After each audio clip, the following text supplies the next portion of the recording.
Hello United boys, welcome back to the channel. United की midfield से related भाई एक ऐसी अपडेट आई है जिसको सुन के तुम्हारे को मजा नहीं आएगा। बात करेंगे इसके बारे में, क्या यूनाइटेड अब करने वाली है मिडफील्ड में, क्या एक एग्जिस्टिंग सोल्यूशन है जिसको हमारे को सेल किया जाएगा। साथ ही साथ लेफ्ट बैक सिचुएशन में तुम ड्रीम कर रहे हो लुइस हॉल के लिए, जो एक बहुत डिफिकल्ट डील है, तो यूनाइटेड के पास एक नया टारगेट आ चुका है जिसके साथ यूनाइटेड को पिछले कुछ घंटों में लिंक किया गया है।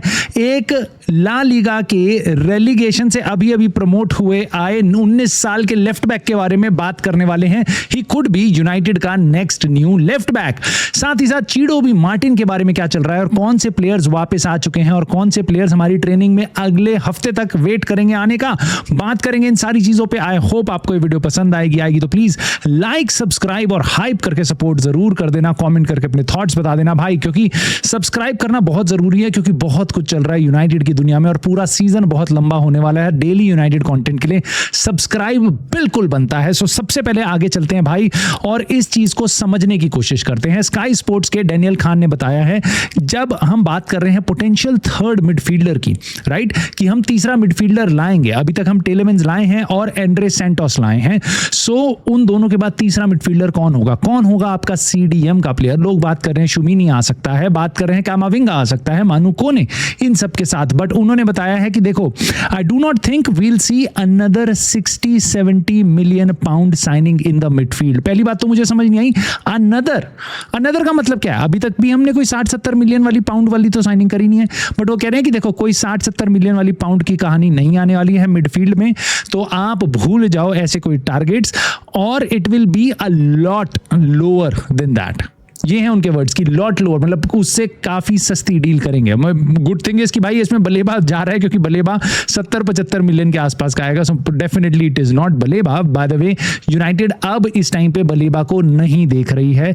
हमने कोई भी रिसेंटली कोई भी बात नहीं करी, ना बलेबा से ना ही ब्राइटन से, बट उसके बियॉन्ड हम एलेक्स स्कॉट को देख रहे थे। वो भी ऑफ द टेबल है because it is more expensive than that. और अगर इनकी बात पे हम ट्रस्ट करें तो भाई मुझे समझ नहीं आ रहा हम किसके पास जा रहे हैं, क्योंकि मानू कोने के साथ हम रोमा के साथ बात करने को तैयार नहीं हो रहे हैं। बट आपको इन सब चीजों में विश्वास करने की जरूरत नहीं है, आपको इन चीजों पे ध्यान देने की जरूरत नहीं है, क्योंकि देखो, शहर में ढिंडोरा और बगल में छोरा भाई, बगल में छोरा। और ये बात मैं अप्रैल से बोल रहा था भाई, ऐसा कुछ हो सकता है। ब्राइटन और सन्दरलैंड इन गेम्स में मेसन माउंट को स्टार्ट कराया गया था लास्ट सीजन के एंड में, और मैंने तभी बोला था कि भाई Mason Mount could be your new midfielder that we are craving for. And भाई ओ भाई, मेरी बात कैसे सच होती हुई दिखाई दे रही है मेरे को। इस टाइम पे मेसन माउंट फिट है, इस टाइम पिछला गेम उसका बहुत बढ़िया गया था, and that's all we need to forget what Mason Mount is to this club. We have forgotten कि भाई हमारे को कोई एक मैसिव मिडफील्डर चाहिए मिडफील्ड में। No, we don't need that, we are all good. So यहां पे लॉरी विटवेल, ये तो prime top a notch source तुम मानते हो भाई। एथलेटिक के लॉरी विटवेल बता रहे हैं तीसरी मिडफील्ड साइनिंग के बारे में कि देखो, बहुत से लोग बहुत सारे तरीके के क्वेश्चंस कर रहे हैं यहां पे, और नेक्स्ट टारगेट कौन होगा, but there is no guarantee that there will be a third midfielder. Perhaps जब आप देख रहे हो Mason Mount has been doing in pre season कितना ग्रेट, कितने अच्छे से मेसन माउंट खेल रहा है, so there is no guarantee that there would be a new midfielder. और जब आप मिडफील्ड की बात करोगे, वो बोलेंगे कोई मिडफील्डर नहीं है, वो सीधा लेफ्ट बैक पे बात चले आएंगे।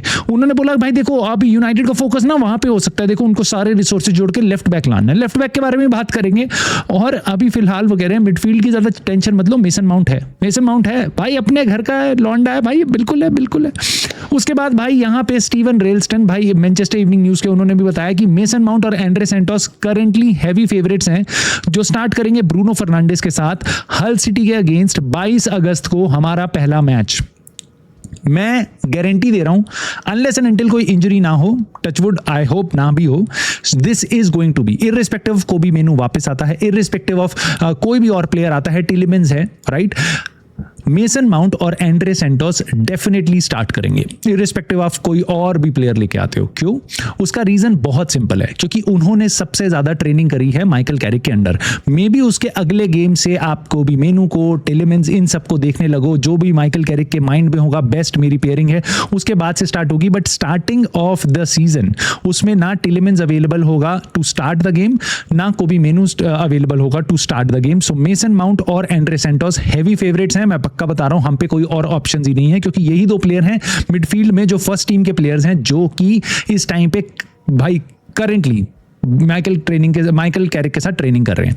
सो ये बिल्कुल सही बात है भाई। साथ ही साथ पीट हॉल ने बताया है कि United are prepared to go late into the window, और वेट करेंगे वो सही साइनिंग के लिए, और वो कोई भी अवॉइड करेंगे लॉन्ग और ड्रॉन आउट सागा जहां पे मिडफील्ड के बारे में नेगोशिएशंस वगैरह सब कुछ चल रही हैं, because that results in them over paying. ये मेरे को समझ नहीं आया यार, मेरे को प्लीज हेल्प करो। अगर हम लॉन्ग ड्रॉन आउट सागा करते हैं, अगर हम नेगोशिएशन ज्यादा टाइम तक करते हैं, तो हम ओवर पे करते हैं। बट होल्ड ऑन, मेरे को तो बताया गया था हम ओवर पे करना बंद कर चुके हैं, राइट?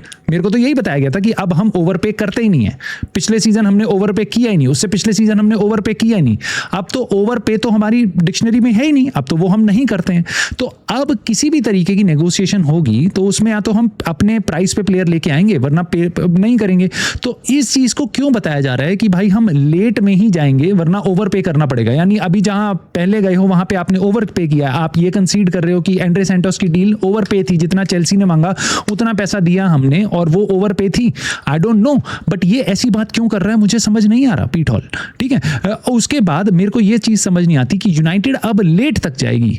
मेरे को जितनी मैंने फुटबॉल देखी है, मुझे ऐसा समझ आता है यूनाइटेड के साथ ही अगर आप जितना लेट जाओगे ट्रांसफर विंडो में, एंटनी का डील देख लो आप, और नहीं तो कार्लस बलेबा देख लो, राइट? इनियोस के अंडर कार्लस बलेबा, उससे पहले एंटनी, जितना आप लेट जाओगे सामने वाली टीम ज्यादा पैसे मांगेगी, अनलेस उनका कोई प्लेयर बिक ही नहीं रहा और लास्ट मोमेंट पे उनको बेचना पड़ रहा है, जैसा यूनाइटेड के साथ टीम्स करती हैं। मार्कस रैशफोर्ड, आंद्रे ओनाना, ये लास्ट दिन में बिकते हैं, क्योंकि उस टाइम पे यूनाइटेड का जो एकदम होता है भाई इनको प्लीज ले जाओ, अब हमारे साथ कोई डील नहीं हो रही है, 30 अगस्त आ चुका है, प्लीज इनको ले जाओ। तो यूनाइटेड इन जगहों पे अगर इनको ऐसी डील मिल गई तो वेट करेंगे, और बाय चांस आपको ऐसी डील नहीं मिली तो क्या होगा? तब तो आपको ओवर पे करना पड़ेगा। So this is a very risky thing to do, this is a very risky thing to do. मैं ये साथ साथ बता रहा हूं, आई डोंट ट्रस्ट कि पीट हॉल को सारी इंफॉर्मेशन होगी। मे बी मैं होप करने की कोशिश करता हूं, मैं ट्रस्ट करने की कोशिश करता हूं, मैं अपने अंदर से पॉजिटिविटी की किरण निकाल के मैं मानता हूं कि भाई इन लोगों को पता है ये क्या कर रहे हैं ट्रांसफर विंडो में। क्योंकि मैं इस चीज को भी सोच रहा हूं कि भाई देखो यार, अगर इनियोस को बस सस्ते ही प्लेयर चाहिए होते और इनको बस नंबर पूरे करने के लिए प्लेयर चाहिए होते, तो क्या ये एंजेलो स्टिलर की डील नहीं कर लेते? इस टाइम पे रियल मैड्रिड के पहले लिंक्स थे, बट इस टाइम पे उसको कोई नहीं ले रहा, राइट? उसका रिलीज क्लॉज भी था, सो वो डील आराम से करी जा सकती है। फैन फेवरेट भी है भाई, बहुत से लोग कह रहे हैं एंजेलो स्टिलर लेके आओ। क्या हम इस टाइम पे संगारे की डील नहीं कर सकते थे? या हम इस टाइम पे एंड्रेस चीमा, उसका नाम बहुत आ रहा है, उसकी डील नहीं कर सकते? ये सारी डीलें कोई भी बहुत महंगी डील्स नहीं है, राइट? सो मैं ये मान के चल रहा हूं कि इनियोस के दिमाग में कोई ना कोई तो प्लान है। मेरे को समझ नहीं आ रहा, आपको समझ नहीं आ रहा, maybe that's okay as long as उनका प्लान वर्क करे, एज लॉन्ग एज उनका प्लान वर्क करे। सो अगर आप एंजेलो स्टिलर, संगारे, या फिर आप कमारा जैसे प्लेयर मोनाको से, या फिर आप एंड्रेस चीमा, ये सब नहीं ला रहे हो, यानी कि आपकी डायरेक्शन बिल्कुल क्लियर है। मानू कोने, इट इज अ डील जो बिल्कुल रेडीमेड पड़ी हुई है, जाके यूनाइटेड कर सकती है। Roma are willing to sell him, right? So United ऐसी चीजें कर सकती है, बट कहीं ना कहीं मुझे बस ऐसी होप है कि maybe INEOS are very serious about the kind of player that they want, right? और उसका बस वो वेट कर रही है। मे बी इट इज शुमिनी, maybe it is Camavinga, maybe it is someone else, right? But United बस उसी स्पेसिफिक प्लेयर को टारगेट करेगी, या एक या दो प्लेयर को टारगेट करेगी जो हमारी लिस्ट में है।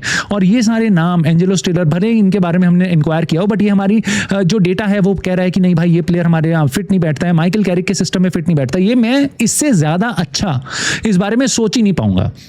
हमारी जो ट्रांसफर इनएक्टिविटी है उसके बारे में मैं बेस्ट केस सिनेरियो यही इमेजिन कर सकता हूं कि भाई भले ही मेरे को इनियोस अच्छी नहीं लग रही है इस टाइम पे, और ना कभी अच्छी लगी है, बट मैं मान के चलता हूं कि भाई ये बेस्ट केस सिनेरियो हो सकता है कि उन्होंने सारे प्लेयर देख लिए हैं, ये सारे प्लेयर देख लिए हैं, बट जो प्लेयर हम बोल रहे हैं भाई इसको साइन कर लो, इसको साइन कर लो, इसको साइन कर लो, वो उनको पसंद नहीं आ रहे, because they know Michael Carrick के सिस्टम में वो वर्क नहीं करेंगे।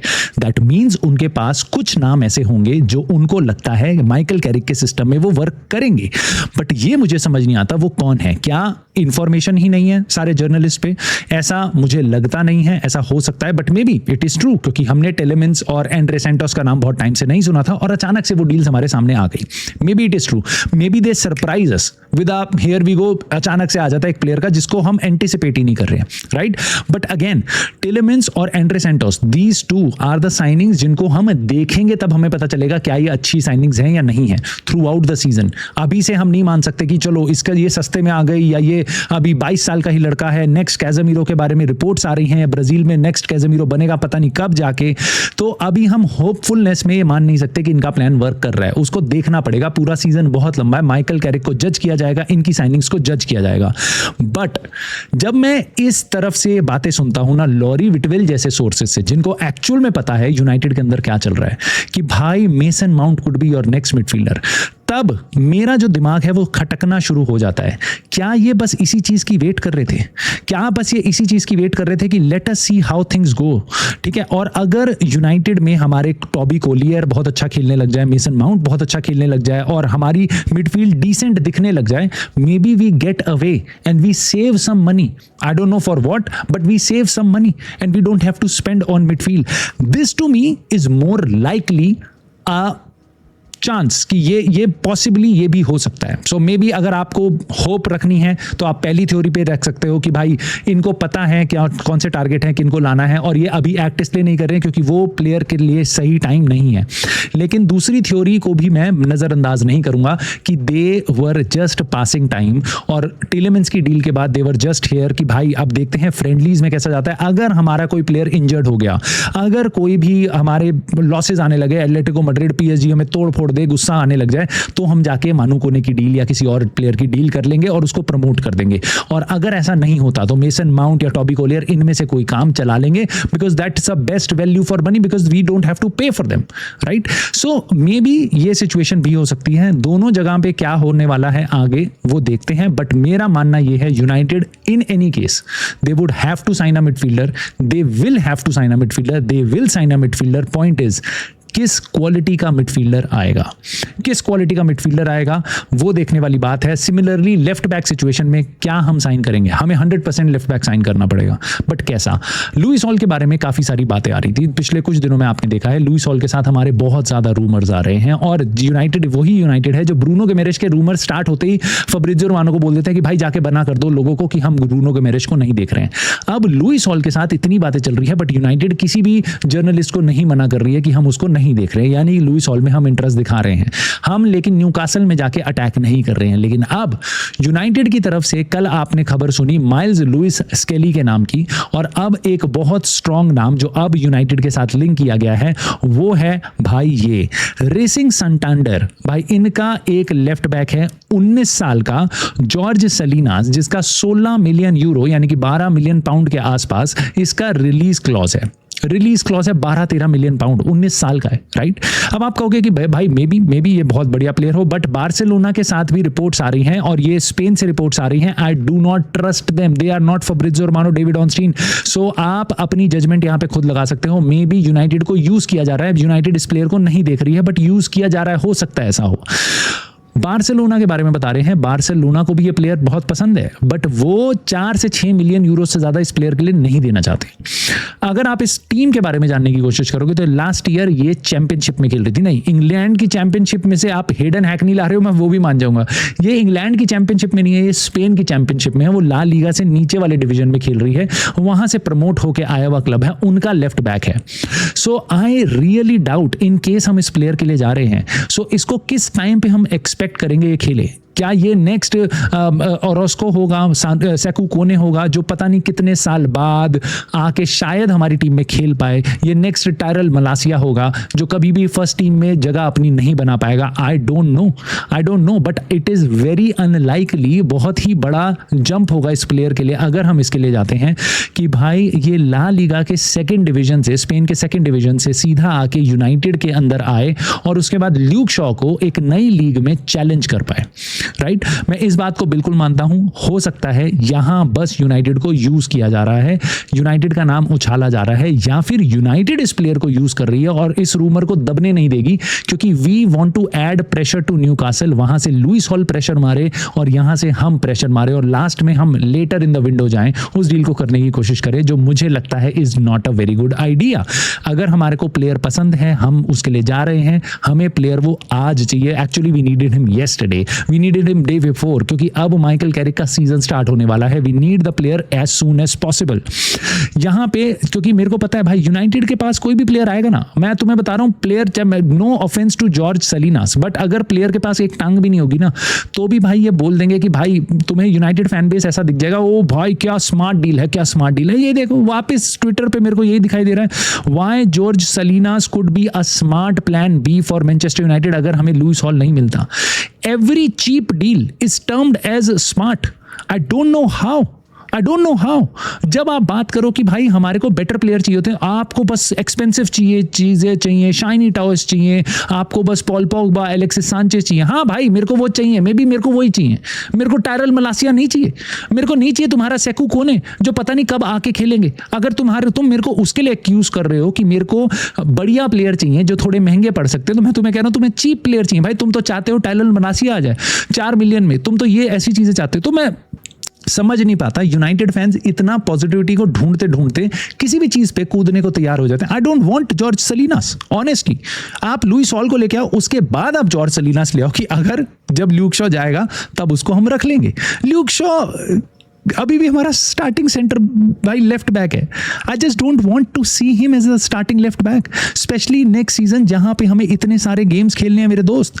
उसके बाद दोस्तों चीडो ओबी मार्टिन से रिलेटेड एक और नई अपडेट आई है और यहाँ पे साइमन जोन्स बता रहे हैं, जो कि हमारी एकेडमी के बारे में थोड़ी बहुत खबर रखते हैं, वो बता रहे हैं United are willing to send Chido Obi Martin out on loan. क्योंकि ये हमने पहले भी सुना है और मैं आपको थोड़ी सी और खबर दे सकता हूं, ऐसी रिपोर्ट्स आती हैं, ऐसी बातें सुनने में आती हैं कि चीडो ओबी मार्टिन भले ही इसकी फिजिकलिटी बढ़िया है, इसकी एज के हिसाब से, इसकी फिनिशिंग बढ़िया है इसकी एज के हिसाब से, बट इसकी positioning sense is not up to the mark. इसलिए एकेडमी के जो हमारे मैनेजर्स वगैरह हैं उसको बार बार चीडो को इंस्ट्रक्शंस दिए हुए सुनाई देते हैं। ऐसा रिपोर्टर्स रिपोर्ट करते हैं कि बार बार इसका नाम सबसे ज्यादा सुनाई देता है, चीडो ओबी ये बार बार सुनाई देता है एकेडमी गेम्स के अराउंड, क्योंकि इसके बार बार इसको डायरेक्ट करना पड़ता है इसकी पोजीशनिंग से related. But these are the report जो मैंने सुनी है, मैं इसके कारण इसको जज नहीं कर रहा हूं। प्लेयर स्टिल डेवलप हो रहा है, बट वापस इस प्लेयर को बताया जाता था कि भाई रासमस होलैंड की जगह इसको स्टार्ट कर दो, और अब आलम यह है कि भाई इस प्लेयर को हम लोन पे भेजना चाह रहे हैं because he is not ready yet. जिसको हम 1 साल पहले कह रहे थे भाई रासमस होलैंड को हटाओ, वो बेकार प्लेयर है, इसको डाल दो उसकी जगह, he is better than Rasmus Holland. 1 साल पहले, 1 साल बाद इसको हम लोन पे भेजने की तैयारी कर रहे हैं। सो वापस be very very careful when you see academy players के नाम, they may not be ready, लेकिन जो पॉजिटिविटी की किरण है उसके कारण आपकी आंखों पे धुंधलाहट छा सकती है। उसके बियॉन्ड दोस्तों जाने से पहले आपको एक खबर देता हूं, मथेउस कुनिया, ब्रूनो फर्नांडिस, डिएगो डेलो और मेजरॉय ये वापस आ चुके हैं कैरिंगटन में और अब ये प्री सीजन ट्रेनिंग स्टार्ट करेंगे। क्रिस व्हीलर ने रिपोर्ट किया है, और जैसा आपको पता है मथेउस कुनिया ये सारे के सारे प्लेयर आपके वर्ल्ड कप पे थे, इसलिए उनको थोड़ा टाइम लगा। यस, उनकी टीम्स थोड़ा जल्दी से पहले बाहर हो गई थी, क्वार्टर फाइनल वगैरह स्टेज पे बाहर हो गई थी, तो वो वाले प्लेयर्स आ गए हैं। जो सेमीफाइनल फाइनल तक गई थी वो वाले प्लेयर्स नहीं आए हैं, यानी कि आपके कुछ प्लेयर्स अभी वापस नहीं आए हैं, जैसे कि लीचा जो वर्ल्ड कप का फाइनल खेला था उसमें इंजर्ड हो गया था और वो नेक्स्ट वीक आएगा। और हमारे ही कैरिंगटन के 2 सबसे बड़े सुपरस्टार्स भाई आपका कोबी मेनू और मार्कस रैशफोर्ड ये नेक्स्ट वीक रिपोर्ट करेंगे after the PSG match. Weekend पे हम पीएसजी के अगेंस्ट एक फ्रेंडली खेलेंगे, उसके बाद ये दोनों प्लेयर्स आएंगे और तब इनका प्री सीजन स्टार्ट होगा। जाने से पहले बस आपको एक बात बता देता हूं, सानी लामंस को रिपोर्ट नहीं करना था पिछले हफ्ते, बट उसने माइकल कैरिक को मल्टीपल फोन कॉल्स करे हैं। He was raring to go, he wanted to start his season. उसने अपनी छुट्टियां कम कर दी, मैं बिल्कुल उसके फेवर में नहीं हूं, बट उसने अपनी छुट्टियां कम कर दी। Maybe it has got to do with what happened with him in Belgium game. जहां पे वो थोड़ी देर के लिए टिबो कोर्टवा को रिप्लेस करने आया और उसके एक शॉट ना ढंग से ले पाने के कारण उसकी टीम बाहर हो गई। Maybe it is he is very much into the groove कि भाई मेरे को जल्दी से जल्दी जाना है, मेरे को खेलना है, मेरे को इंप्रूव करना है। Maybe that is something that is going on in his mind. But then I see these two England kids again, no offence to them, उनकी भाई पूरी छुट्टी है, बिल्कुल करनी चाहिए, but they did not even get enough minutes. Marcus Rashford को ज्यादा टाइम नहीं मिला, कोबी मेनू को तो 1 मिनट नहीं मिला पूरे वर्ल्ड कप में। आई जस्ट विश ये वापस आए। मैं नहीं कह रहा कि सानी लामंस की तरह आपको भी एक्ट करना चाहिए, बट आई जस्ट विश ये वापस आए and they I just want to see fire in them. I just want to see fire in Kobbie Mainoo. I just want to see Marcus Rashford on fire because we would need them badly. And अब अगर आपके अंदर ये आग रही है ना कि मेरे को पूरी दुनिया को प्रूव करना है कि मैं सही हूं और मेरे को स्टार्टिंग पोजीशन मिलनी चाहिए थी, मुझे कुछ मिनट्स मिलने चाहिए थे इस इंग्लैंड की टीम में, चाहे आप कोबी मेनू हो या आप मार्कस रैशफोर्ड हो, कि मैं अभी भी ईपीएल में मैनचेस्टर यूनाइटेड के लिए खेल सकता हूं, स्टार्टिंग विंगर बन सकता हूं, मथियस कूनिया को रिप्लेस कर सकता हूं। सो this is the time they should be on fire. Let me know दोस्तों तुम्हारे थॉट्स क्या हैं इन टॉपिक्स पे। बाकी मैं मिलता हूं तुमसे बहुत ही जल्दी in the very next video.